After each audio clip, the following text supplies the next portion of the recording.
ইরাকে এক নাস্তিকের জন্ম হয়েছিল, মাজুসি নাস্তিক মুলহিদ। সে বলে বেড়াচ্ছিল আমি স্রষ্টায় বিশ্বাস করি না, কারণ স্রষ্টা দেখা যায় না।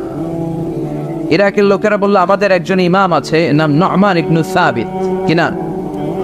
নু'মান ইবনে সাবিত, যাকে আমরা ইমাম আল আযম আবু হানিফা বলেছি। সবাই বলল তুমি যে স্রষ্টারে খুঁজে পাও না, আমাদের ইমাম তোমারে স্রষ্টা দেখায়। সুবহানাল্লাহ বলেন। সে বলল ঠিক আছে, তাহলে তোমাদের ইমামরা আসতে বলো। কবে?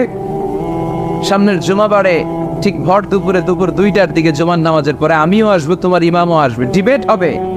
দেখি আমি স্রষ্টার বিপক্ষে আর তোমাদের ইমাম স্রষ্টার পক্ষে, দেখি কে জিতে যায়। এই ডিবেট দেখার জন্য হাজার হাজার মানুষ এসেছে ইরাকের কুফা নগরীতে, হাজার হাজার মানুষ এসেছে। ওই নাস্তিকও এসেছে যে আল্লাহকে বিশ্বাস করেন, স্রষ্টাকে বিশ্বাস করেন, সবাই এসেছে। আসে না শুধু ইমাম আবু হানিফা। নাস্তিক কয় তগো ইমাম ডরাইছে, কি বলে তোদের ইমাম ভয় পেয়েছে। উনি এসেছেন 1.5-2 ঘন্টা দেরি করে। 1.5 ঘন্টা দেরি করে যখন উনি আসলেন, নাস্তিক বলে আপনার সাথে কোনো কথা নাই, আপনার তো সময়ের জ্ঞানই নাই, আপনার সাথে কিসের আলাপ? ইমাম আবু হানিফা বললেন ইনদি উযর, আমার ওজর আছে। কি ওজর? তিনি বললেন আমি যখন ঘর থেকে বেরোই আমার বাড়ির সামনে বিশাল এক নদী পড়ে যায়, আর এই নদী পেরোতে আমার নৌকা ব্যবহার করতে হয়। আজকে এসে দেখি নৌকাও নাই, মাঝিও নাই, কিচ্ছু না।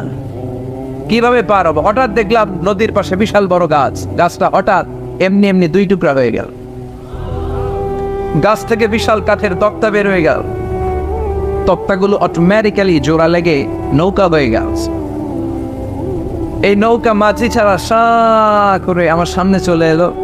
আমি নৌকায় বিসমিল্লাহ বলে বসে পড়লাম। হঠাৎ নৌকা আমারে টান দিয়ে ওপারে নিয়ে, তারপর আমি আপনার এই ময়দানে ছুটে এসেছি। এই যে গাছ কাটা, তক্তা হওয়া, নৌকা হওয়া, মাটি ছাড়া চলা, এই প্রসেসিং করতে আমার 2 ঘন্টা সময় লেগেছে। I am extremely sorry for that. Asif Jiddar, আমি দুঃখিত। নাস্তিক নেতা বলে তোকে ইমাম গাঞ্জা খাইছে। ঠিক খাইছে? তোদের ইমাম মজনুন, জুন্না আলাই, মাথার তার সিরা নিয়ে যা। ইমাম আবু হানিফা বললেন ময়দানে আমারে গালি দিলেন কেন? পাগল বললেন কেন? তার সিরা বলে ডাকলেন কেন? মজনুন শব্দ ব্যবহার করলেন কেন? মার্জিত ভাষা ব্যবহার করতে শিখেন। নাস্তিক বলে কেমন কথা আপনি বলেন? শিক্ষিত মানুষ, দার্শনিক মানুষ, জ্ঞানী মানুষ, ইমাম মানুষ, কোন মানুষ ছাড়া, করাত ছাড়া বিশাল বড় বড় গাছ কাটা যায় নাকি? মিস্ত্রি ছাড়া তক্তা বানানো যায় নাকি? মিস্ত্রি ছাড়া তক্তা জোড়া লাগিয়ে এমনি এমনি নৌকা হয় নাকি? মাছি ছাড়া পানিতে নৌকা চলে নাকি? ইমাম আবু হানিফা বললেন now you on the right track. এই তো লাইনে আসছেন, এই লাইনে আনার জন্য তো এত গল্প, লাইনে আনার জন্যই তো এত স্টোরি আমি মেক করলাম। আপনার কথা থেকেই যদি ধরি, করাত ছাড়া গাছ কাটা যায় না, এমনি এমনি তক্তা হয় না, এমনি এমনি নৌকা হয় না, মাঝি ছাড়া নৌকা এমনি এমনি চলে না, তাহলে আকাশ কেমন করে এমনি এমনি হলো? জমিন কেমন করে এমনি এমনি হলো? দ্বীপ প্রহরের জলজলে সূর্যটা কেমন করে কিরণ দিল এমনি এমনি? আল্লাহু আকবার! কেমন করে নবমণ্ডল উপমণ্ডল সৃষ্টি হলো? কেমন করে দিন শেষে রাত্রি আসে, রাত্রি শেষে দিন আসে? ওইটা যদি এমনি এমনি না হয়, মহাবিশ্বের এই সুন্দর বসুন্ধরার সব কিছু কেমন করে এমনি এমনি হয়? নাস্তিক কয় হায় হায়, আসলে তো আমি একটা লুকা পাঠা, আসলেই তো আমি হাদারাম, এইভাবে তো ভেবে দেখি নাই। আসলে তো এগুলো এমনি এমনি হয় না। Someone is controlling everything in the world. একজন মহা শক্তিধর, মহা এমডি আছে, এমডি ম্যানেজিং ডাইরেক্টর, মহা ব্যবস্থাপক, সব ব্যবস্থাপকদের বড় ব্যবস্থাপক। চিৎকার করে বলেন তিনি কে? বিশাল এক ব্যবস্থাপক আছে, তিনি সব কন্ট্রোল করছেন। এতদিন পর্যন্ত আমি বুঝতে পারি নাই, আমারে মাফ করিয়ে দেন আর পড়িয়ে দেন লা ইলাহা ইল্লাল্লাহু মুহাম্মাদুর রাসূলুল্লাহ সাল্লাল্লাহু আলাইহি সাইয়েদনা ইমাম আবু হানিফার হাতে হাত রেখে শাহাদা বাক্য পাঠ করেছে। সুবহানাল্লাহ পড়ে। ঝিনুকের ভেতর লুকিয়ে থাকে যেমন মদি, ঝিনুকের ভেতর লুকিয়ে থাকে যেমন মদি, কালমা শাহাদাতে আছে আল্লাহর জ্যোতি, কালমা শাহাদাতে আছে আল্লাহর জ্যোতি। সুবহানাল্লাহ। এই জ্যোতি যার হৃদয়ে একবার টাচ করে তার জন্য জান্নাতকে খুলে দেয় কে? এজন্য এই সূরা পড়লে নাস্তিকরা নাস্তিক থাকবে না। নাস্তিকদের জন্য এখানে আল্লাহ মেডিসিন দিয়েছেন, কিছু ডোজ দিয়েছেন। আলহামদুলিল্লাহ পড়ে এই সূরা থেকে আমরা কিছু সময় কথা শুনতে রাজি আছেন তো? সূরার নাম চিল্লায় বলেন কি না? মুলক। মুলক মানে কি? মুলক মানে রাজত্ব, মুলক মানে ক্ষমতা, মুলক মানে পাওয়ার, মুলক মানে কিংডম, মুলক মানে সভরেনিটি। সুবহানাল্লাহ পড়ে। রব্বুল আলামিন বলেন তাবারাকাল্লাযী বিয়াদিহিল মুলকু ওয়া হুয়া আলা কুল্লি শাইইন কাদির। সুবহান সেই সত্তা যার হাতে ক্ষমতা আর তিনি সব বিষয়ে ক্ষমতাশীল। সুবহান। তাবারাকাল্লাযী বিয়াদিহিল মুলক, মহামহিম সে সত্তা, সুবহান সে সত্তা, বিয়াদিহিল মুলকু যার হাতে ক্ষমতা। ক্ষমতা কার হাতে? আল্লাহ। চিৎকার করে বলতে হবে কার হাতে? আল্লাহ। নাকি আমাদের হাতে? না সরকারের হাতে, পুলিশের হাতে, র্যাবের হাতে, মাশরাফির হাতে, হিরো আলমের হাতে? ক্ষমতা কার হাতে? ক্ষমতা শুধুমাত্র একজনের হাতে। চিল্লায় বলেন তিনি কে? আল্লাহ। আল্লাহর হাতে ক্ষমতা, আর তিনি হচ্ছেন সকল ক্ষমতার উৎস, সেন্টার অফ অল পাওয়ার্স। সব ক্ষমতার উৎস কে? নাকি জনগণ? আমরা কিন্তু এটাই শিখি, এদেশে আমাদেরকে রাষ্ট্রীয়ভাবে শিখানো হয় এটা রাষ্ট্রীয় কুপুরি। সকল ক্ষমতার উৎস জনগণ নয়, সকল ক্ষমতার উৎস কে? উনি ক্ষমতার উৎস, তিনি ক্ষমতাশীল, মহা ক্ষমতাধর, তার ক্ষমতার সাথে কারো তুলনা হয় না। আমাদের কি ক্ষমতা আছে? কথা বলে।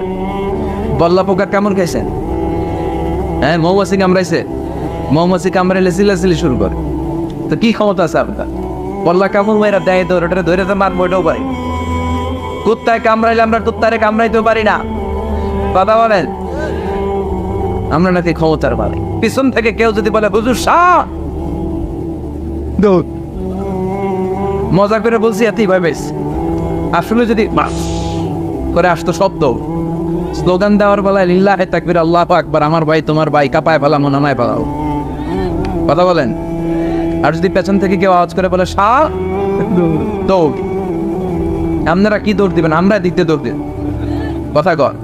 চাচা আপনরা জীবন বাঁচানোর জন্য ভয়ে পাগল। সাপ লাগবে না, বাবা ভেঙছিলেন মাইথার দিয়ে নাই বোধ হয়। আছে আছে। কি করে? খালি লাফায়। 10টা বাবা ব্যাং যদি ছেড়ে দেওয়া হয় স্টেজে 2টা আর বাকি 8টা এদিকে, বাবা ব্যাং আর কি লাভ দিন? এর সে লাফালাফি শুরু করবো আমরা। কথা বলে। আর আমরা দাবি করি আমরা ক্ষমতার উৎস। কোনো ক্ষমতা নাই। একবার ডায়রিয়া হলে 3বার টয়লেটে গেলে আর চেহারার দিকে তাকানো যায় না। কারে মাফ করে দে, আই মরে যাইও, আই হাইতান না, আছে না নাই? তো পারবেন না কেন? আপনার ক্ষমতার উৎস, আপনি না ক্ষমতার উৎস। আরে আপনার তো কোনোই ক্ষমতা নাই। খুলিকাল ইনসানু দাঈফা, মানুষকে দুর্বল থেকে দুর্বল করে তৈরি করেছে কে? এজন্য রব্বুল আলামিন বলেন তাবারাকাল্লাযী বিয়াদিহিল মুলকু ওয়া হুয়া আলা কুল্লি শাইইন কাদির। সুমহান সেই সত্তা যার হাতে ক্ষমতা। চিল্লায় বলেন ক্ষমতা কার হাতে? আল্লাহ। আমাদের হাতে কোনো ক্ষমতা নাই। আমরা হলাম দুর্বল। আমরা কি? দুর্বল। দুর্বলের ঘরে দুর্বল। আমরা যখন জন্মেছিলাম দুর্বল। আমার ছোট্ট একটা মেয়ে আছে, আমি অবাক হয়ে থাকি যে আমিও তাইলে ছোটবেলায় এরকম ছিলাম, না খাওয়ালে খেতে পারে না, পেশাব পায়খানা করে, ঘর নষ্ট করে, বমি করে, দাঁড়াতে পারে না, শুইতে পারে না, লালা পড়তে থাকে, ক্লিন করতে হয়, সব সময় তাকে সার্ভ করতে হয়। কি দুর্বল ছিলাম আমরা। ওই দুর্বলতা থেকে যৌবনের সাময়িক একটা সময় পাই রক্ত গরম। এরকম রক্ত গরম তোমার আগে ছিল না। আগে তুমি দুর্বল ছিলা। তুমি শুধু দুর্বল না, তুমি দুর্বলের ঘরের দুর্বল। আমাদের 14 পুরুষ দুর্বল। চিল্লায় বলেন ঠিক কিনা? কি ক্ষমতা আমাদের?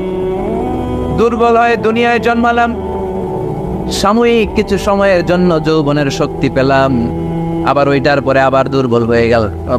রং ধরা যৌবন জং ধরে শেষ, আবার লাঠি নিয়ে হাঁটা লাগে, কোমরে ব্যথা, মাজায় ব্যথা, আবার পুজো হয়ে যায়। কি ক্ষমতা আছে আমার? কি ক্ষমতা আছে? একটু ভূমিকম্প হলে কাঁপাকাঁপি শুরু হয়ে যায়, ঠিক কিনা? ভূমিকম্প হলে বাঁচার জন্য সব দেয় দৌড়। টেলিভিশনের কিছু লাইভ প্রোগ্রাম দেখলাম, উপস্থাপক দৌড়, অতিথিও দৌড়। দেখেন নাই? লাইভ ব্রডকাস্টিং হচ্ছিল, সরাসরি সম্প্রচার। যখন দেখা যাচ্ছে চেয়ার কাঁপতেছে, উপস্থাপক দৌড়, আর মেহমানরা বসে আছে মাইক নিয়ে, কিছুক্ষণ পরে আরো কাঁপাকাঁপি বেড়ে গেল, মেহমানও দৌড়। কথা কর, 20 তলা 30 তলা দামি দামি বিল্ডিং গুলোর ফ্ল্যাটের ভেতরে যারা থাকে, তুফান শুরু হলে দেয় দৌড়। কথা কন, ভাড়াটিয়ারা দৌড়ায়, বাড়িওয়ালারা দৌড়ায় না। নিজের বাড়ি তো এজন্য দৌড় দেয় না, নাকি ভূমিকম্প হইলে ভাড়াটিয়াও দৌড়, বাড়িওয়ালাও দৌড়, সবাই। পুলিশের প্রধানও দৌড় দেয়, বাস্তবে তো র্যাবের প্রধানও দৌড় দেয়, প্রেসিডেন্টও দৌড় দেয়, শুধু প্রধানমন্ত্রী দৌড় দেয় না। দেয়, আমি কই নাই, কিন্তু আপনারা কইছেন। দোষ আপনাদের, আমার কোনো দোষ নাই। আমি প্রধানমন্ত্রীর কিছু বলি নাই। চাচা আপন প্রাণ বাঁচা। রাতে ভূমিকম্প হলে দৌড় দিতে হয়, চিল্লায় বলেন ঠিক কিনা? 2004 সালে বরিশালে প্রথমে গেলাম বাসে, ফিরে আসতেছি লঞ্চে, নদীর মাঝখানে তুফান, জাহাজ ডুবে যাবে। ওই দিন চিনলাম আল্লাহ কারে কয়, আল্লাহ কেসকো কাতে হে। ওই দিন লঞ্চের শুধু মুসলমানেরাই আল্লাহরে ডাকে নাই, হিন্দুরাও জিকির করছে কার? ওই দিন সবার মুখে একটা জিকির ছিল, লা ইলাহা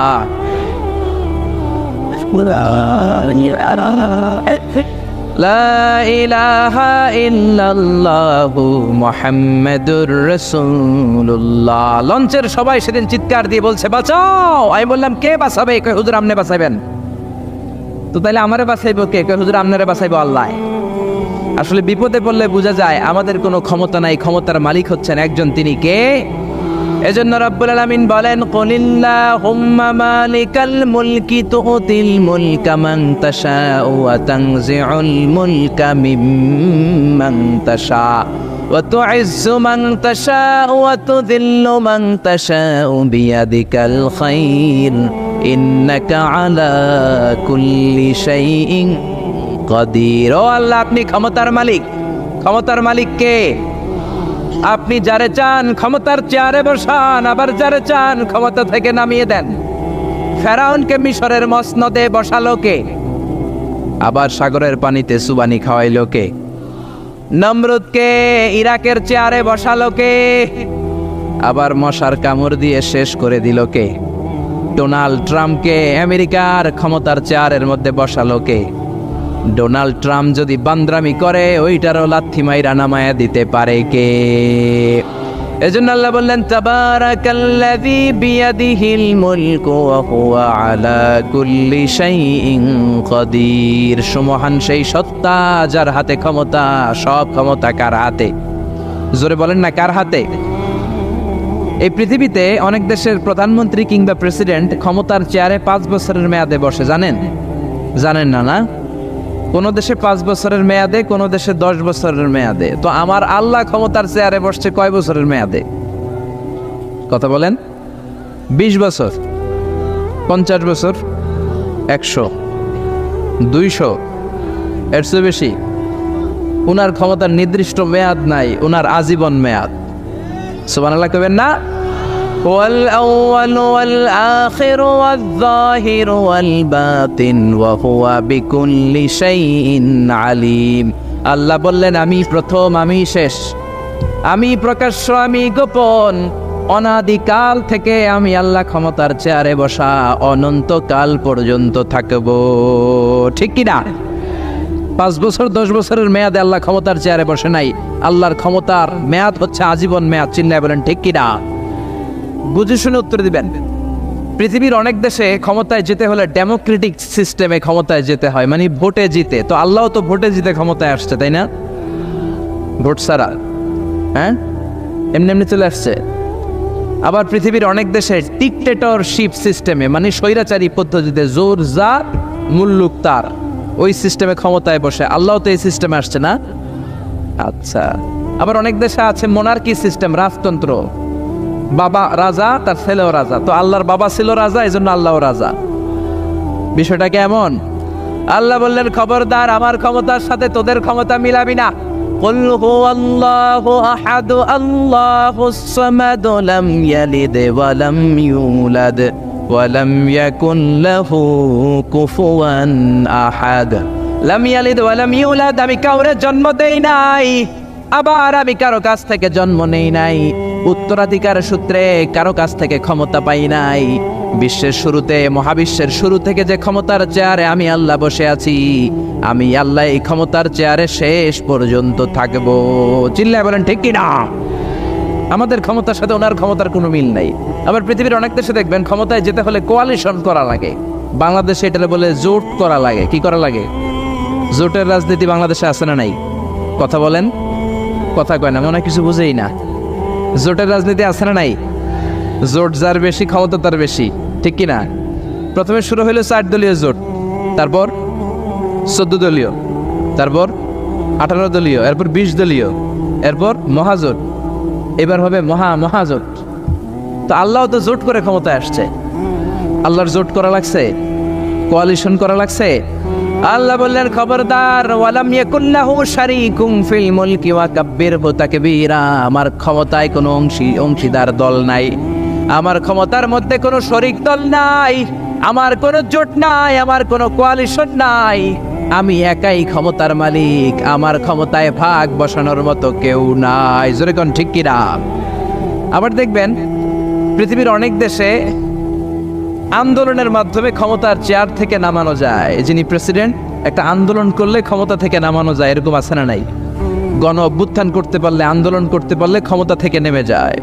আমি যখন মিশরে পড়াশোনা করি, মিশরের প্রেসিডেন্ট ছিল হোসনি মুবারক। মিশরে একটা আন্দোলন হলো, ওই আন্দোলনের ঠেলায় হোসনি মুবারক ক্ষমতা ছেড়ে দিতে বাধ্য হলো। তো আমরাও যদি পৃথিবীর সবাই মিলে আল্লাহর বিরুদ্ধে আন্দোলন করি, আল্লাহ ক্ষমতা ছেড়ে দিতে বাধ্য। বুঝে শুনে উত্তর দিয়েন। পৃথিবীর সবাই মিলে চাইলেও আল্লাহ ক্ষমতা থেকে নামবে না। আচ্ছা, যত জিন আছে মহাবিশ্বে, সব জিনেরা যদি বলে আমরাও একাত্মতা ঘোষণা করলাম, আমরাও আল্লাহরে মানি না, মানুষ জিন ভাই ভাই, আল্লাহর আর রক্ষা নাই, তাইলে তো আল্লাহ ক্ষমতা ছেড়ে দিবে, তাই না? ছেড়ে দিবে। আবার ফেরেশতারাও যদি বলে আমরাও মানি না, মানুষ জিন ফেরেশতা 3 দলীয় জোট। কয় দলীয়? কথা বলেন।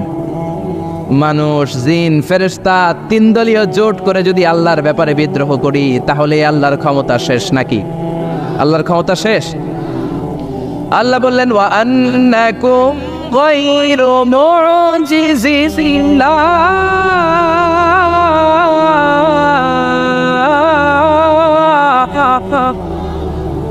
খবরদার, গোটা বিশ্বের সবাই মিলে যদি আমি আল্লাহরে পরাস্ত করতে চাও, গোটা বিশ্বের সবাই মিলে যদি আমি আল্লাহর ব্যাপারে বিদ্রোহ করো, আমি আল্লাহর বিরুদ্ধে যদি আন্দোলন সবাই মিলে তোমরা করো, আমার ক্ষমতার 1 আনাও তোরা কমাতে পারবি না। সুবহানাল্লাহ। তার মানে আমাদের ক্ষমতার সাথে আল্লাহর ক্ষমতার কোনো মিল নাই। চিল্লায় বলেন ঠিক কিনা? আবার বুঝে শুনে উত্তর দেন। অনেক দেশে দেখবেন রাজার বয়স এত হয়েছে, বয়সের ভারে নুজ্জ হয়ে 70-80-তে পৌঁছে গেছে, কয় আই আর হাইতান্ন, আমি অবসরে যাব, সেলফ রিটায়ারমেন্ট, স্বেচ্ছায় অবসরে যাব। এরকম হয় না? অনেক রাজা, সুলতান, প্রেসিডেন্ট স্বেচ্ছায় অবসরে চলে যায়। তো আল্লাহরও তো অনেক বয়স হয়েছে, এখন আল্লাহর অবসরে যাওয়ার সময় এসেছে। বয়স হয় নাই, এত বছর উনি ক্ষমতা চালায়, এখনো বয়স হয় নাই। উনি ক্লান্ত হয় না? উনার ঘুমে ধরে না? আল্লাহ বললেন খবরদার, লা তাখুযুহু সিনাতু ওয়ালা নাওম। আমার ঘুম নাই, আমার কোনো নিদ্রা নাই, আমার কোনো তন্দ্রা নাই, আমার কোনো ঝিমুনি নাই। ওয়ালা ইয়াউদুহু হিফযুহুমা ওয়া হুয়াল আলিয়ুল আযীম। এই পুরো মহাবিশ্বটা পরিচালনা করতে যে আমি আল্লাহ ক্লান্ত হই না, আমি আল্লাহর তন্দ্রা আসে না, আমি আল্লাহর ঝিমুনি আসে না, আমি আল্লাহর ঘুম আসে না। আমি আল্লাহ একাই মহাবিশ্বের সব ক্ষমতার মালিক, ঠিক কি না? এজন্য আল্লাহ বললেন তাবারাকাল্লাযী বিয়াদিহিল মুলকু ওয়া হুয়া আলা কুল্লি শাইইন কাদির। সুমহান সেই সত্তা যার হাতে ক্ষমতা। ক্ষমতা কার হাতে? সবাই বলেন না, ক্ষমতা কার হাতে? নাকি আপনাদের হাতে? আর কোনোদিন বলবেন জনগণ সকল ক্ষমতার উৎস? আর কোনোদিন বলবেন সকল ক্ষমতার উৎস হচ্ছে একজন, তিনি কে? আওয়াজ করে বলতে হবে, তিনি কে? আমরা বললাম আল্লাহ, বুঝলাম আপনি ক্ষমতার মালিক, আর কিসের মালিক বলেন? আল্লাহ বললেন আল্লাযী খালাকাল মাউতা ওয়াল হায়াতা লিয়াবলুয়াকুম আইয়ুকুম আহসানু আমালা ওয়া হুয়াল আজিজুল গফুর। আমি শুধু ক্ষমতারই মালিক নই, আমি এমন আল্লাহ, যে আল্লাহ জীবন তৈরি করলাম, যে আল্লাহ মরণ তৈরি করলাম। আমি জীবনেরও মালিক, মরণেরও মালিক। আমাদেরকে জীবন দিয়েছে কে? মরণ দিয়েছে কে? আমাদের প্রাণ ভিক্ষা দিতে পারে কে? নাকি আপনাদের রাষ্ট্রপতি? আপনাকে রাষ্ট্রপতি তো নাকি প্রাণ ভিক্ষা দেয়, দেয় না? আরে রাষ্ট্রপতিরও তো প্রাণ ভিক্ষা দিবে আল্লাহ। চিল্লায় বলেন ঠিক কিনা? আল্লাহ বললেন, আমি এমন আল্লাহ, আল্লাযী খালাকাল মাউতা ওয়াল হায়াতা লিয়াবলুয়াকুম আইয়ুকুম আহসানু আমালা। তোমরা কে কেমন আমল করো এটা দেখার জন্য আমি জীবন বানালাম, মরণ বানালাম, আর জীবন মরণের মাঝখানে তৈরি করলাম রূহ। রূহ তৈরি করলাম। কি তৈরি করলাম? রূহ মানুষ তৈরি করতে পারে না, রূহ তৈরি করতে পারে একজন। তিনি কে? মানুষ কম্পিউটার তৈরি করতে পারে, প্লেন বানাতে পারে, রকেট বানাতে পারে, রোবট বানাতে পারে, সুফিয়া খালারে বানাতে পারে, কিন্তু রুহু বানাতে পারে না। সুফিয়া খালারে চিনেন? আপনারাও চিনেন? আচ্ছা, মেয়েদের মতো লিপস্টিক দেয়া হয়েছে ওর ঠোঁটে, মেয়ের আকৃতি দেয়া হয়েছে, অবয়ব দেয়া হয়েছে। সুফিয়া রোবটটাকে দেখে আমার প্রতিবন্ধী মনে হলো। এমনে তাকায়, এমনে করে, এমনে করে, এমনে করে, আর ভেতরে সফটওয়্যারে সব সেট করে দেয়া, যেটা রিমোট কন্ট্রোলে চাপে ওই অনুযায়ী বলে। চিল্লায় বলেন ঠিক কিনা? যারা এই সুফিয়াকে বানিয়েছে, কিয়ামতের দিন আল্লাহ বলবে, এই সুফিয়ার ভেতরে রুহু দে, এই সুফিয়ার ভেতরে রুহু দে। যারা এই সুফিয়া নিয়ে পৃষ্ঠপোষকতা করেছে, বিদেশ থেকে দেশে এনেছে, সবাইকেই আল্লাহর সেদিন বিচারের ট্রাইব্যুনালের, সুপ্রিম কোর্টের কারাগারে কাঠগড়ায় আসামি হয়ে দাঁড়াতে হবে। চিল্লায় বলেন ঠিক কিনা? এজন্য আল্লাহ ডেকে বললেন, গোলাম, আমি জীবন বানালাম, মরণ বানালাম, জীবন মরণের মাঝখানে বানালাম রুহু। এই রুহু থাকলে তুমি জিন্দা, রুহুটা না থাকলে তুমি হয়ে যাও মুর্দা। এই যে মিজানুর রহমান আজারি কথা বলতেছে, হাসে, হাত নাড়ে, কথা বলে, কারণ রুহু আছে। এই রুহুটা বের হয়ে গেলে লাশ হয়ে পড়ে যেতে হবে। চিল্লায় বলেন ঠিক কিনা? মক্কার কাফিরেরা বলল, আব্দুল্লাহর বেটা মুহাম্মদ, রুহু কাকে বলে আমাদের বলো। রুহু দেখতে কেমন? কেমন করে দেহের মধ্যে রুহু ঢুকে, কেমন করে রুহুটা দেহ থেকে উড়াল দেয়। এই রুহুর ব্যাপারে তথ্য দিতে পারলে কালিমা পড়ে সবাই মুসলমান হয়ে যাব। আপনারা রুহু দেখছেন কেউ? আপনার দাদা যে মারা গেল, বাবা যে মারা গেল, রুহুটা যে উড়াল দিল, দেখছেন? কালার কেমন? সাইজ কতটুকু? ওজন কতটুকু? দেখতে কেমন? আমরা কেউ রুহু দেখেছি? চিল্লায় বলেন দেখেছি? বিশ্বনবীরে বলা হলো, আব্দুল্লাহর বেটা মুহাম্মদ, রুহু কারে বলে? যদি বলতে পারো কালিমা পড়বো। বিশ্বনবী বলতে পারে না, কারণ বিশ্বনবী মন গড়া কোনো কথা বলেন না। আকাশ থেকে গ্রিন সিগন্যাল আসলে তবেই বলেন, ঠিক কিনা? বিশ্বনবী আল্লাহ তাআলার পক্ষ থেকে গ্রিন সিগন্যাল পাওয়ার জন্য উপরে তাকিয়ে রইলেন। আয়াত নাজিল হয়ে গেল, ইয়াসআলুনাকা আনির রূহি কুলির রূহু মিন আমরি রাব্বি ওয়া মা উতীতুম মিনাল ইলমি ইল্লা কালিলা। ও নবী, লোকেরা আপনারা জিজ্ঞেস করে রূহ কাকে বলে? মা হুয়া রূহ, হোয়াট ইজ দ্য স্পিরিট? আপনি বলে দেন, রূহ হলো আল্লাহর পক্ষ থেকে স্পেশাল অর্ডার। আল্লাহর অর্ডারে এই রূহটা দেহের মধ্যে ঢোকে, আবার আল্লাহর অর্ডারে রূহ বের হয়ে যায়। আল্লাহু আকবার। এই রূহটা মানুষের দেহে ঢুকে কার অর্ডারে? আবার বের হয়ে যাবে কার অর্ডারে? পৃথিবীর যত বিজ্ঞানীরা আছে সবাই মিলেও কি একটা রূহ বানাতে পারবে? জোরে বলেন না, রূহ বানাতে পারবে? আল্লাহ চ্যালেঞ্জ করে বললেন, ওমা উতীতুম মিনাল ইলমি ইল্লা কালিলা। তোমাদেরকে একেবারে যত সামান্য কিঞ্চিত জ্ঞান দিয়ে আমি তৈরি করেছি, তোমাদের এই লিমিটেড জ্ঞান দিয়ে রূহ বানানো যাবে? ইউনাইটেড স্টেটস অফ আমেরিকা একজন মেডিকেল সায়েন্টিস্ট এই চ্যালেঞ্জ গ্রহণ করলো। সে চ্যালেঞ্জ গ্রহণ করে বলল, আমি রুহু বের করে ছাড়বে। কি বের করব? রুহু। আমেরিকার ওই মেডিকেল সায়েন্টিস্ট সে চ্যালেঞ্জ করে বলল, আমি রুহু বানাবো। কি বানাবো? উত্তর দিতে হবে কিন্তু। কি বানাবো? রুহু বানাবো। কেমন করে রুহু বের হয় এটা আবিষ্কার করে আমি নোবেল প্রাইজ জিতবো, নোবেল লরেট হব। 7 বছর সে গবেষণা করলো মুমূর্ষু রোগীদের নিয়ে। মুমূর্ষু রোগী নিয়ে বসে থাকে, কখন রুহুটা বের হবে, রুহু ধরার জন্য বসে থাকে। কিন্তু 7 বছরে হাজার হাজার মুমূর্ষু রোগীর দেহ থেকে রুহু উড়াল দিয়েছে, কিন্তু রুহু ধরতে পারে নাই। সুবহানাল্লাহ কইবেন না? আচ্ছা, এইবার তার মাথায় একটা চিন্তা আসলো, না এই পন্থায় হাঁটলে তো হবে না, আমি একটা কাজ করি, বুলেট প্রুফের গ্লাস দিয়ে একটা ছোট্ট গ্লাসের রুম বানাই। ওই গ্লাসের ভেতরে মুমূর্ষু রোগী ঢুকাইয়া দিব। বুলেট প্রুফ চিনেন তো? মানে গুলি মারলেও গুলি ঢুকবে না। আমাদের মাননীয় প্রধানমন্ত্রী, রাষ্ট্রপতি মহোদয়, ওনারা যে গাড়িগুলো চালায় এগুলো কিন্তু বুলেট প্রুফ, জানেন? গুলি মারলে গুলি ঢুকে না। তো উনি বুলেট প্রুফ গ্লাস দিয়ে, টেম্পার্ড গ্লাস দিয়ে ছোট্ট একটা রুম বানালেন, কাচের গ্লাস। উনি মনে মনে ভাবলেন, মুমূর্ষু রোগী যদি এই কাচের গ্লাসের ভেতরে ঢুকাই, যেহেতু বুলেট প্রুফ, কিছু ঢুকেও না, বাইরে হয় না, রুহু বাইরে কেমনে দেখি। তো কাচের গ্লাস বানিয়ে তার টিমের সবাইকে বলল, আইসিইউ থেকে একটা মুমূর্ষু রোগীকে ধরে আনো, আজকে আমি রুহু ধরে ছাড়ুম। তো মুমূর্ষু রোগীকে আনা হয়েছে ইন্টেন্সিভ কেয়ার ইউনিট থেকে, তাকে কৃত্রিম অক্সিজেন দিয়ে লাইফ সাপোর্টে রাখা হয়েছে। মেডিকেল টিমের প্রধান বলে, এই লোকটারে এই বুলেট প্রুফ গ্লাসের যে ছোট্ট রুম, এটার ভিতরে ঢুকানোর আগে চেক হিজ বিপি, তার বিপি মাপ, ব্লাড প্রেশার মাপ। তো মেপে দেখে ঠিক আছে। ওজন মাপ, বলে ওজন মাপা হলো, ওজন হচ্ছে 80 কেজি, 80 কিলোগ্রাম। কত কেজি? 80। সবাই বলেন কত কেজি? 80 কেজি। এবার মেডিকেল টিমের প্রধান বলে, মুমূর্ষু রোগীটার ভিতরে ঢুকিয়ে দে। ঢুকানো হলো। এবার সে বলল, লাইফ সাপোর্ট খুলে ফেল। সবাই বলে, স্যার লাইফ সাপোর্ট খুলে ফেললে তো মরে যাবে। মেডিকেল টিমের প্রধানকে মারার জন্যই তো আনছি, এটার না মারলে আমি রুহু পামু কেমনে? এটা রুহুটা তো বের করতে হবে দেহ থেকে। তো যেই কথা সেই কাজ, ঢুকানো হলো, লাইফ সাপোর্ট খুলে ফেলা হলো। লোকটা গ্লাস ফিটিং করা রুমের ভেতরে ছটফট করতে করতে দুনিয়া থেকে বিদায় নাই। এবার মেডিকেল টিমের প্রধান রুহু খুঁজতেছে। দুনিয়া থেকে বিদায়, তার মানে তো রুহু বের হয়ে গেছে, কিন্তু রুহু আর খুঁজে পায় না। গ্লাসের এই দিকে তাকায়, ওই দিকে তাকায়, নিচে উপরে, ডানে বায়ে, সামনে পেছনে, কোথাও রুহু নাই। রুহু খুঁজে পাওয়া যায় না। সে ভাবলো, আমি গ্লাসের দরজাটা খুলে হাত দিয়ে এরকম বাইং মাছ যেমনি হাতায়, এরকম হাতাইলে হয়তো রুহু পাবো। তো কাচের গ্লাস খুলে হাত দিয়ে এরকম হাতানো শুরু করলো। হাতাতে হাতাতে পুরো গ্লাস ফিটিং করা রুমের ভিতরে সব খুঁজে ফেললো, কিন্তু রুহু খুঁজে পাওয়া যায় নাই। লোকটাকে বের করা হলো। উনি বললেন, চেক হিজ বিপি, বিপি মাপতো। সবাই বলে, স্যার এটা তো ময়রা ভূত হয়ে গেছে, এখন তো বিপি নাই।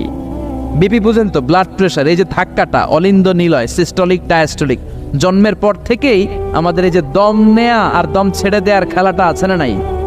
কথা বলেন। এই যে ফুসফুস দম নেয়, দম ছেড়ে দেয়। শীতের রাতে আপনি কম্বল গায়ে দিয়ে ঘুমায় যান, আপনার দমও কি ঘুমায় যায়? আপনার দম ঘুমাইলে তো আপনি ঠুস। আয় রে মানুষ রঙিন ফানুষ, দম ফুরাইলে তবু তো ভাই কারোরই নাই একটুখানি। আয় রে মানুষ রঙিন ফানুষ, রঙিন ফানুষ, আয় রে মানুষ। পড়েন আল্লাহ আকবার। এবার মেডিকেল টিমের প্রধান বলে, চেক হিজ বিপি, বিপি মাপ। সবাই বলে, বিপি নাই, কিন্তু ওজন আছে না নাই? মরার পরেও তো একটা লাশের ওজন থাকে কি থাকে না? এবার মেডিকেল টিমের প্রধান বলে, চেক হিজ ওয়েট, ওজন মাপ। এবার ওজন স্কেলে শোয়ানোর পরে দেখা গেল লোকটা মরার আগে ছিল 80, এখন হয়ে গেছে 78 কেজি। কয় কেজি? মরার আগে লোকটা ছিল কয় কেজি? মরার পরে ওজন দেওয়ার পরে ওজন হয়ে গেছে কয় কেজি? কমছে কয় কেজি? মেডিকেল টিমের প্রধান কয়, আমি পাইছি। সবাই কয়, কি পাইছেন? মেডিকেল টিমের প্রধান কয়, ওইডা। সবাই কয়, কোনডা? কয়, রুহু। কেমনে পাইলেন? কয়, মরার আগে ছিল 80 কেজি, মরার পরে 78 কেজি, কমছে 2 কেজি। তার মানে যেটা উড়াল দিছে ওইটাই 2 কেজি। পাইছে ঘোড়ার ডিম। কিন্তু বিজ্ঞানীদের নিয়ম হচ্ছে, আপনি একটা রেজাল্ট দিয়েই ফাইনাল জাজমেন্ট দিতে পারবেন না, আপনার আরো কিছু নমুনা সংগ্রহ করতে হবে। সে বলল, আরেকটা রোগীকে আইসিইউ থেকে নিয়ে আয়, ওজন মাপ, বিপি মাপ। বিপি ওকে, ওজন কত? 70 কেজি। দ্বিতীয় যে লোকটাকে আনা হলো তার ওজন 70 কেজি। চিল্লায় বলেন, কয় কেজি? 70। এবার গ্লাসের ভিতরে ঢুকানোর পরে অক্সিজেনের মাস্কটা খুলে ফেলা হলো। এই লোকটা অক্সিজেনের অভাবে ছটফট করতে মরে গেল। মরার পরে আবার রুহু খোঁজে, কিন্তু গ্লাসের ভিতরে রুহু নাই। এই লোকটাকেও বের করে মেডিকেল টিমের প্রধান বলে, চেক হিজ বিপি, বিপি মাপ। সবাই বলে, বিপি নাই, কিন্তু ওজন আছে না নাই? এই লোকটার ওজন মরার আগে কত কেজি? 70। এবার ওজন দিয়ে দেখে এই মৃত লোকটার ওজন হয়ে গেছে 71 কেজি। কয় কেজি? আগেরটা তো কম ছিল, মিলানো গেছে। এবার যাবি কই? হ্যাঁ, আগেরটা 2 কেজি কমেছে। মনে মনে চিন্তা ছিল, রুহু যেটা ছিল উড়াল দিয়েছে, রুহু নাই, 2 কেজি কমেছে। এবার ছিল 70 কেজি, মরার পরে আরো বেড়ে গেছে 1 কেজি। এবার যাবে কই? আল্লাহ বলে, কিয়ামত পর্যন্ত বিপি মাপতে পারবা, কিয়ামত পর্যন্ত বুলেট প্রুফের গ্লাসের ভিতরে লাশ ঢুকাতে পারবা, বের করতে পারবা, কিন্তু রুহু খুঁজে বের করতে পারবা না। ঠিক কি না? ইয়াসআলুনাকা আনির রূহি কুলির রূহু মিন আমরি রাব্বি ওয়া মা উতীতুম মিনাল ইলমি ইল্লা কালিলা। নবী লোকেরা আপনার রূহের ব্যাপারে জিজ্ঞেস করে, আপনি সোজা সাপটা লোকদেরকে বলে দেন, রূহ হলো আমার আল্লাহর আদেশ মাত্র। আল্লাহর আদেশে দেহে ঢুকে আল্লাহর আদেশে বের হয়। পৃথিবীর কোনো মানুষ রূহ খুঁজে বের করতে পারবে না, সে বের করতে পারে নাই। কারণ মানুষ মরে গেলে এক একজনের দেহের অবস্থা এক এক রকম। কারো হাতটা টাইট হয়ে যায়, খিচুনি দিয়ে দেহের সবকিছু জমাট বেঁধে যায়, ওজন কিছু বেড়ে যায়। আবার কারো দেহটা ফেসফেসে হয়ে যায়, দেহের পেটের ভেতরে যত গ্যাস ছিল এগুলো বের হয়ে দেহটা পাতলা হয়ে যায়। পাতলা হোক আর ভারী হোক, ওইটা মেজারমেন্ট করে রূহ খুঁজে বের করা যায় না। চিল্লায় বলেন ঠিক কিনা? আমরা বললাম আল্লাহ, বুঝলাম আপনি ক্ষমতার মালিক, আপনি রুহুর মালিক, আর কিসের মালিক বলেন? আল্লাহ বললেন, আল্লাযী খালাকা সাবআ সামাওয়াতিন তিবাকা মা তারা ফি খালকির রহমানি মিন তাফাউত। ও গোলাম, আকাশের দিকে তাকা, মাথার উপরে তাকা। 7টা স্তরে আকাশটারে 7টা স্তরে বিন্যস্ত করে সাজিয়ে দিয়েছে কে? আবার আল্লাহ বললেন, ওয়ালাকাদ যায়্যানাস সামাআদ দুনিয়া বিমাসাবিহা ওয়া জাআলনাহা রুজুমান লিশ-শায়াতিন। আমি এই পৃথিবীর কাছের আকাশটাকে, প্রথম আকাশটাকে চমৎকার চমৎকার তারা দিয়ে সুশোভিত করে দিয়েছি। সুবহানাল্লাহ। এই যে খালি চোখে উপরের দিকে যে আপনারা তাকান, তাকালে যেটা দেখা যায় এটা কি আকাশ? কথা বলেন না, এটা আকাশ না, এটা মহাশূন্য। এটা কি? জোরে বলেন, এটা কি? স্পেস, ফাদা।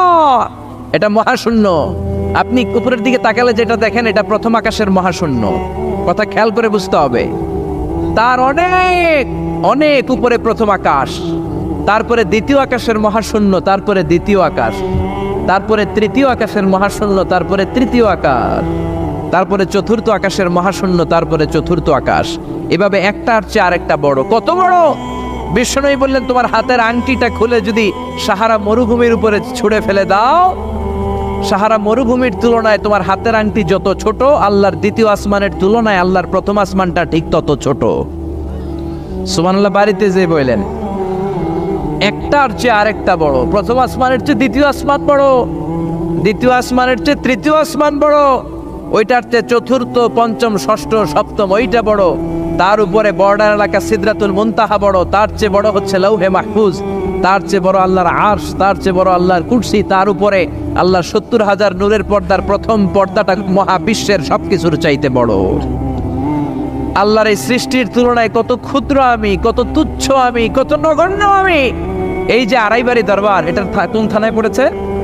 কসবা। কসবা হচ্ছে ব্রাহ্মণবাড়িয়ার একটা থানা, তাই না? ব্রাহ্মণবাড়িয়া হচ্ছে বাংলাদেশের 64টা জেলার একটা জেলা। এরকম 64টা জেলা মিলে সুজলা সুফলা শস্য শ্যামলা ডিজিটাল বাংলাদেশ, ঠিক কিনা? আর এই ডিজিটাল বাংলাদেশ এই পৃথিবীর সবচেয়ে বড় দেশ নাকি? হ্যাঁ, তাহলে ছোট্ট সাইজের একটা দেশ। এই যে পাশের ভারত, এই ভারতও বাংলাদেশের চেয়ে 20-25 গুণ বড়। কানাডা প্রায় 100 গুণ বড়, রাশিয়া প্রায় 150 গুণ বড়। এরকম 200টা দেশ নিয়ে পৃথিবীর 30 ভাগ স্থল, বাকি 70 ভাগ শুধু হানি আর হানি। বুঝতে পারছেন? 30 ভাগ হচ্ছে স্থল, বাকি 70 ভাগ জল। এই পুরোটা মিলে আমাদের পৃথিবী। এই পৃথিবী হচ্ছে সৌরজগতের খুব ছোট্ট সাইজের একটা গ্রহ। সৌরজগৎ নিয়ে যাদের কিছু পড়াশোনা আছে তারা জানবেন, এই সৌরজগতের একটা ছোট্ট বালিকণার চেয়েও ছোট সাইজের একটা গ্রহ হচ্ছে পৃথিবী। এই সৌরজগতের যে গ্রহগুলো আছে, এমনও গ্রহ আছে যেগুলো পৃথিবীর চাইতে সাইজে অনেক বড়। বৃহস্পতি নামে একটা গ্রহ আছে, বিশাল বড় সাইজের গ্রহ। যেই সূর্যের আলো পেয়ে আমরা বেঁচে আছি, এই সূর্যটা পৃথিবী থেকে 13 লক্ষ গুণ বড়। সুবহানাল্লাহ। বাড়িতে যে দেখছেন, বাড়িতে যে বলতে বললে এদিকে বলে ফেলায়, আসতে বলতে বললে চিল্লায় বলে। ডিজিটাল সিস্টেম, সরকার ডিজিটাল, দেশ ডিজিটাল, বক্তা ডিজিটাল, শ্রোতাও ডিজিটাল। আশা করি মাইকটাও ডিজিটাল না? আলহামদুলিল্লাহ, ডিজিটাল হতে হবে। তো এই সূর্যটা পৃথিবী থেকে 13 লক্ষ গুণ বড়। কত লক্ষ? Can you imagine, can you guess? এটা কি আপনি কল্পনা করতে পারেন? 13 লক্ষ পৃথিবী সূর্যের মধ্যে রাখার জায়গা করে দিয়েছে কে? সূর্য কি পৃথিবী থেকে মাত্র 13 গুণ বড়? 1300 গুণ, 13,000 গুণ, 13 লক্ষ গুণ। তার মানে কি সূর্যই মহাবিশ্বের সবচেয়ে বড় গ্রহ, বড় তারা? না, ব্যাটেলজিউস নামে একটা তারা আছে যে সূর্য পৃথিবী থেকে 13 লক্ষ গুণ বড়। ওই ব্যাটেলজিউস তারা আবার ওই সূর্যের চেয়ে 33 কোটি গুণ বড়। তার মানে ব্যাটেলজিউস তারাই মহাবিশ্বের সবচেয়ে বড় তারা? না, ব্যাটেলজিউসের চেয়েও যে কত বড় তারা আছে তার কোনো ইয়ত্তা নাই। এরকম lakh lakh, million, billion, trillion, zillion, billion, octillion, কত অক্ট্রিলিয়ন তারা যে আমাদের গ্যালাক্সি মিল্কি ওয়েতে আছে, ইউনাইটেড স্টেটস অফ আমেরিকার নাসার বিজ্ঞানীরা আজও হদিস করতে পারে নাই। চিল্লায় কোন আল্লাহু আকবার। সূর্যের পরে পৃথিবীর সবচেয়ে কাছের তারার নাম হচ্ছে প্রক্সিমা সেন্ট্রাই, তারপরে আলফা সেন্ট্রাই এ, আলফা সেন্ট্রাই বি, এটা ক্যারিনা, ব্যাটেলজিউস একটার চেয়ে আরেকটা বড়।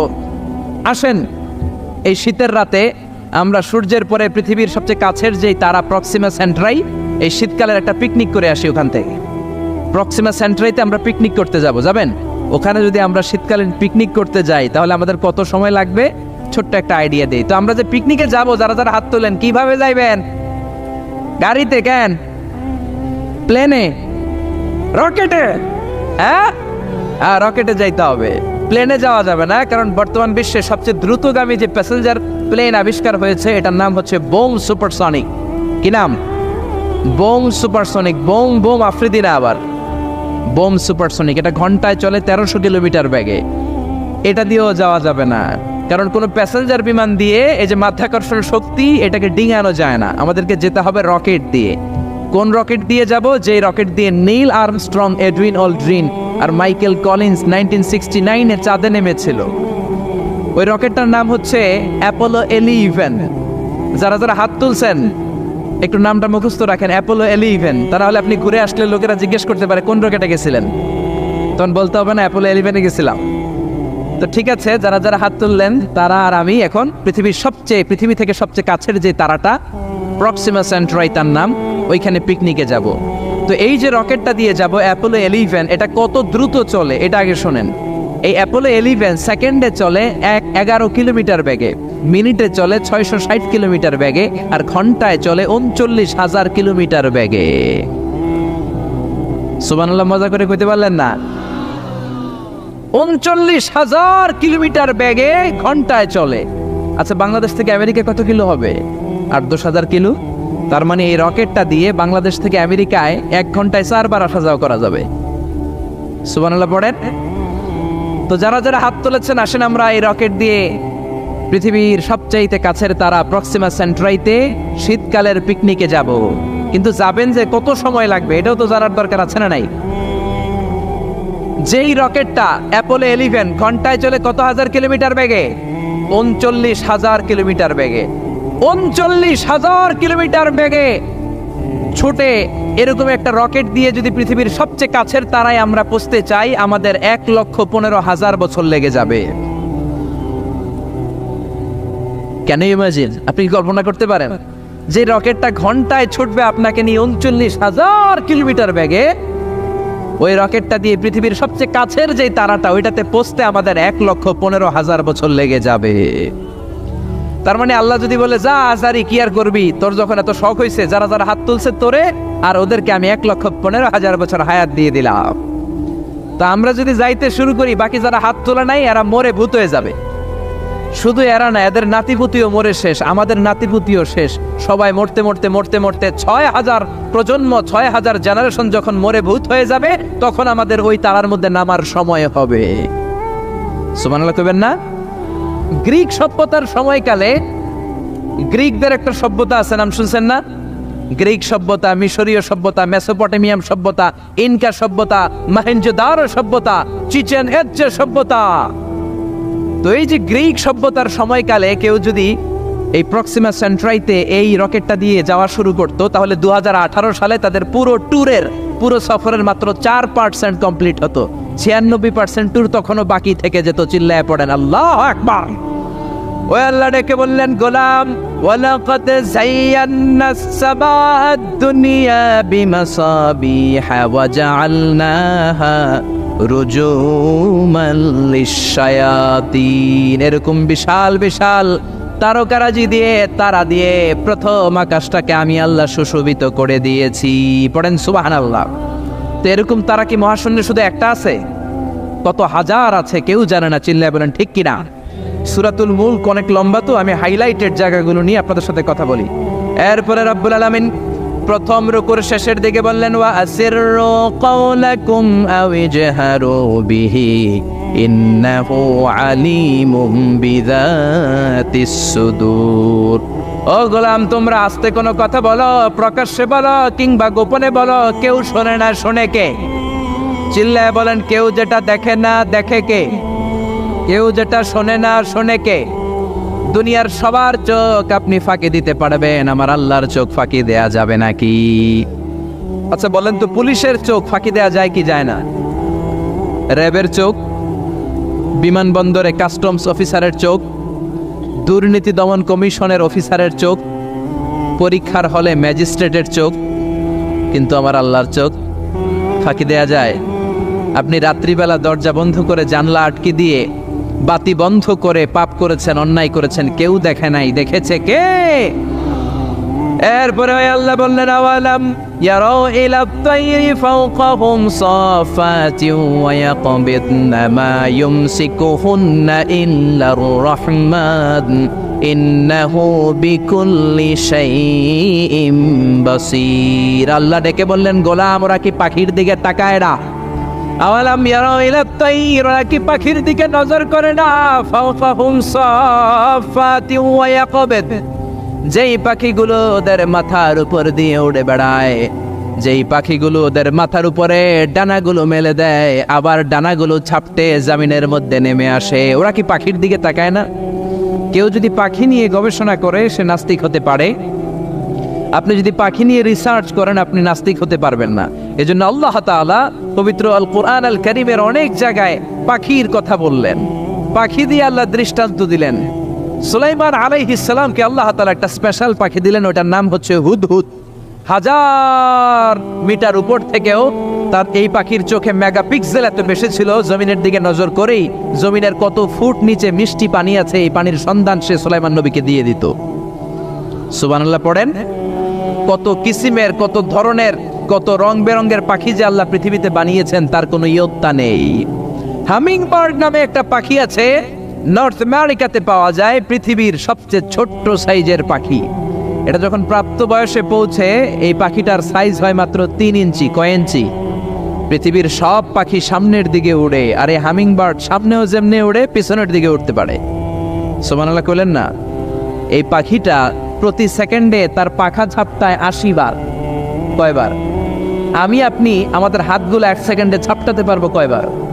4 বার, সবচেয়ে বেশি হলে 5 বার। আর এই পাখিটা প্রতি সেকেন্ডে তার ডানা ঝাপটায় 80 বার। চিল্লায় এখন সুবহানাল্লাহ। আলপিন সুইফট নামে একটা পাখি আছে, সাউথ ইউরোপের আল্পস পর্বতমালার পাশে এই পাখিগুলো পাওয়া যায়। গোটা বিশ্বে এটাকে সুইফট বার্ড বলে, সুইফট বার্ড। এই সুইফট বার্ড একবার শূন্যে উড়াল দেওয়া শুরু করলে 8 মাস উড়ন্ত অবস্থায় থাকতে পারে। আবার কোনো প্রয়োজনে পৃথিবীতে নেমে আসে, আবার উড়াল দিলে আবার 8 মাস, আবার নেমে আসে, আবার উড়াল দিলে আবার 8 মাস। সুবহানাল্লাহ পড়েন। হোমা বার্ড নামে একটা পাখি আছে, যে পাখিটা উড়ন্ত অবস্থায় ডিম পেড়ে দেয়, আর ওই ডিম জমিনে পড়ার আগেই উড়ন্ত অবস্থায় শূন্যে থাকতে ওই ডিম ফুটে বাচ্চা বেরোয়, ওই বাচ্চাও আবার শূন্যে উঠতে শুরু করে দেয়। এজন্য রব্বুল আলামিন বলেন, আওয়ালাম ইয়ারাউ ইলাত তায়রি ফাওকাহুম সাফাতিন ওয়া ইয়াকবিদ মা ইউমসিকুহুন্না ইল্লার রাহমান ইন্নাহু বিকুল্লি শাইইন বাসীর। নাস্তিকগুলো কি পাখির দিকে নজর করে তাকায় না? কেমন করে তাদের উপর দিয়ে পাখাগুলো মেলে দিয়ে তারা উড়ে বেড়ায়। সাফাতিন ওয়া ইয়াকবিদনা, পাখাগুলো ডানাগুলো মেলে দেয়, আবার ডানা ঝাপটায়। এই পাখিগুলোকে শূন্যে কেউ ধরে রাখে নাই, ধরে রেখেছে একজন, তিনি হলেন আমার আল্লাহ। তিনি কে? এই যে পাখিগুলো শূন্যে উড়ন্ত অবস্থায় থাকতে পারে, ওদেরকে শূন্যে উড়ন্ত অবস্থায় রাখলো কে? জোরে বলেন কে? ছোট্ট হাঁসের বাচ্চা পৃথিবীতে আসার সাথে সাথে কেমন করে পানিতে সাঁতার কাটে? কে এই হাঁসের বাচ্চারা শিখালো যে তোর টানা ঝাপটাতে হবে, পা নাড়াতে হবে? শিখালো কে? গাভীর পেট থেকে বাছুর বের হয়েই গাভীর ওলানের মধ্যে ঢু মারে, কে ওরে শিখালো ওই জায়গায় ঢু দে, ওইখানে ঢু মারলেই তোর রিজিক বেরোবে? কে শিখালো? সুবহানাল্লাহ কইতে মন চায় না? এজন্য আল্লাহ বললেন ওরা কি পাখির দিকে তাকায় না? পাখির দিকে তাকালে তো পৃথিবীর কোনো মানুষ নাস্তিক থাকতে পারে না। পাখিকে আরবিতে কি বলে বলেন তো দেখি? হ্যাঁ, কি? তয়ের। হ্যাঁ, তয়ের। আর বিমানকে আরবিতে কি বলে কে জানে? তয়ের, তয়রান, তয়ের একই জিনিস। বিমান আরবিও যা, পাখি আরবিও তা। Birds and aeroplane maintain the same flying mechanism while flying. পাখি আর বিমান যখন আকাশে উড়ে একই সিস্টেমে উড়ে, এই জন্য এই পাখির উপর রিসার্চ করে বিমান আবিষ্কার হয়েছে। সুবহানাল্লাহ পড়েন। কিন্তু আফসোসের বিষয় হচ্ছে আমরা বানাতে পারি নাই, এটা বানিয়েছে ইহুদিরা। উইলভার রাইট অর উইল রাইট দুই ভাই মিলে বিমান বানিয়েছে 1903 সালে। ইউনাইটেড স্টেটস অফ আমেরিকার নাগরিক এই দুই ভাই মিলে তারা বিমান বানিয়ে ফেললো। আমরা বানাতে পারি নাই। আমরা আছি মদ আর নারী নিয়ে, আমরা আছি হিন্দি সিনেমা নিয়ে, আমরা আছি মারামারি নিয়ে, আমরা আছি কাফের ফতুয়া দেয়া নিয়ে, আমরা আছি তর্কাতর্কি নিয়ে, জি বাংলা নিয়ে, স্টার জলসা নিয়ে, কিরণমালা নিয়ে। চিল্লায় বলেন ঠিক কিনা? স্টার জলসা হায়ারে জিহি বাংলা, নষ্ট করলো হয়ে আমার সোনার বাংলা। স্টার জলসা হায়ারে জিহি বাংলা, নষ্ট করলো হয়ে আমার সোনার বাংলা। ঠিক কিনা? কেমন করে পরকিয়া করতে হবে, শাশুড়ি বউয়ের মধ্যে কেমন করে কুটনামি লাগাতে হবে, এগুলো ট্রেনিং জি বাংলা, স্টার জলসা, হিন্দি সিনেমার ভেতরে আছে না নাই? আমরা এগুলো নিয়ে ব্যস্ত, কাফের ফতুয়া দিয়ে নিয়ে ব্যস্ত। কথায় কথায় আমাদের মুখ দিয়ে বেরোয় তুই কাফের, তুই 3 কারণে কাফের, তুই 5 কারণে কাফের, তুই 6 কারণে কাফের। এই কাফের মরলে এই কাফেরকে যেখানে কবর দেয়া হবে ওই কবরের উপর যে ঘাস উঠবে, ওই ঘাস যে গাভী খাবে, ওই গাভীর দুধ যে খাবে ওইটাও কাফের। এরকম ফতোয়া আছে না নাই? তো আমরা এই ফতোয়াবাজি নিয়ে ব্যস্ত। উইলভার রাইট আর অরভিল রাইট কোরআনের এই আয়াতের উপর রিসার্চ করে, গবেষণা করে এরা দুইজন বিমান বানিয়ে ফেললেন। এই দুই ভাই পাহাড়ের মধ্যে শুয়ে কত পাখি যে দেখেছে, কত পাখির ছবি যে এঁকেছে, কত পাখির মোশন অ্যান্ড মুভমেন্ট নিয়ে তারা গবেষণা করেছে। করতে করতে করতে এই দুই ভাই বিমান বানিয়ে ফেলেছে। তবে এখনকার মতো এত উন্নত বিমান নয়, ছোট্টখাট্ট বিমান, একটু উড়ে আবার ধপাস করে জমিনে পড়ে, একটু উড়ে আবার ধপাস করে জমিনে পড়ে। সর্বপ্রথম ফ্রান্সের এক শহর থেকে আরেক শহরে পৃথিবীর প্রথম প্যাসেঞ্জার বিমান এক শহর থেকে আরেক শহরে ল্যান্ড করেছে। এই তো মানুষের স্বপ্ন বাস্তবায়িত হয়ে গিয়েছে। এতদিন মানুষ শুধু দেখতো হায় রে পাখি উড়ে, আমরা উঠতে পারি না। এখন পাখির চেয়েও আরো দ্রুত বেগে আমরা উড়ি। ঠিক কিনা? এই যে আপনারা হজে যান, কিভাবে যান? প্লেনে যান। প্লেনে যান তো বুঝলাম, উড়ে উড়ে যান না? পাখি আর কত দ্রুত উড়ে, পাখির চেয়েও দ্রুত বেগে আমরা উঠতে পারি। চিল্লায় বলেন ঠিক কিনা? এই বিমান আবিষ্কার হওয়ার আগ পর্যন্ত পৃথিবীর সব দেশের ছিল শুধু সেনাবাহিনী আর নৌবাহিনী। বিমান আবিষ্কারের পর শুরু হয়ে গেল বিমান বাহিনী। এখন সব স্বাধীন দেশের বিমান বাহিনী আছে না নাই? Air force, military. এখন মানুষ ড্রোন হামলা করে, মিসাইল হামলা করে, ব্যালিস্টিক ক্ষেপণাস্ত্র দিয়ে হামলা করে। United states of America little boy and fat man নামে দুইটা পারমাণবিক বোমা দিয়ে জাপানের হিরোশিমা নাগাসাকিকে ধ্বংস করে মেসাকার করে দিয়েছে। এমনভাবে ধ্বংস করেছে, তারপরে কয়েক প্রজন্ম যারাই জন্ম নিত জাপানের হিরোশিমা নাগাসাকিতে বিকলাঙ্গ হয়ে জন্মাতো। হয় হাত নাই, নয় পা নাই, নয় চোখ নাই, নয় ঠ্যাং নাই। চিল্লায় বলেন ঠিক কিনা? এজন্য আল্লাহ বললেন, গোলাম আওয়ালাম ইয়ারাউ ইলা আত-তায়রি ফাওকাহুম সাফাতিন ওয়া ইয়াকবিদ মা ইউমসিকুহুন্না ইল্লার রাহমান ইন্নাহু বিকুল্লি শাইইন বাসীর। এই পৃথিবীর স্বঘোষিত নাস্তিকগুলা কি পাখির দিকে নজর করে তাকায় না? পাখি নিয়ে কোন নাস্তিক যদি গবেষণা করে, ওই নাস্তিক আর নাস্তিক থাকতে পারে না। ওরে নাস্তিক থেকে আস্তিক বানায়া দিবে কে? এরপর আল্লাহ বললেন, আম্মান হাযাল্লাযী ইয়ারযুকুকুম ইন আমসাকা রিজকাহু বাল্লাজ্জু ফী উতুইন ওয়া নুফুর। আল্লাহ বললেন, ও গোলাম, আমি আল্লাহ রিজিক দেই, আমি আল্লাহ যদি তোদের রিজিক বন্ধ করে দেই, কে আছে তোদের রিজিক দিতে পারে? রিজিক দেওয়ার মালিক কে? পৃথিবীতে যত খাবার আছে সব খাবারগুলো যদি নষ্ট হয়ে যায়, আমাদেরকে খাবার দিবে কে? ঘুম থেকে উঠে দেখলেন কোথাও কোনো খাবার নাই, বাজারে ফলমূল নাই, বিস্কুট নাই, আলু নাই, সিঙ্গারা নাই, কিচ্ছু নাই, ক্ষেতের মধ্যে কোনো ফসল নাই, গাছের মধ্যে ফুল ফল কিচ্ছু নাই। এরকম যখন অবস্থা হয়ে যাবে, আল্লাহ যদি রিজিকগুলো দেয়া বন্ধ করে দেয়, আপনাদেরকে রিজিক দিবে কে? খাদ্য দিবে কে? নাকি আপনাদের খাদ্যমন্ত্রী? আপনাদের খাদ্যমন্ত্রীও রিজিক দিতে পারবে না, প্রধানমন্ত্রী? জোরে বলেন। এজন্য আল্লাহ বললেন, ওমা মিন দাব্বাতিন ফিল আরদি ইল্লা আলাল্লাহি রিজকুহা। এই জমিনের মধ্যে যত ধরনের প্রাণী আছে, মাছ আছে, পশু আছে, সব প্রাণীগুলাকে, মানুষগুলাকে রিজিক দেয় কে?